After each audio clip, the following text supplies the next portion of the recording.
بسمع بيتك، ايه اول حاجه بتيجي في بالك؟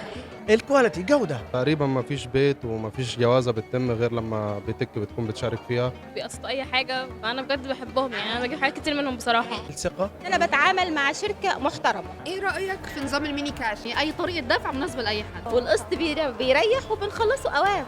وأجمل حاجة إنك بعد الاستلام بتدفعي. بما انك اشتريتي حاجات ميني كاش بيتك، فانت هتكسبي معانا هديه. بشكركم وبشكر أخلاقكم جميلة. يعني أنا بدخل بتك بطلع من بتك سعيد جدا. I will be in B-Tech. This is a quality, very, very, very good quality.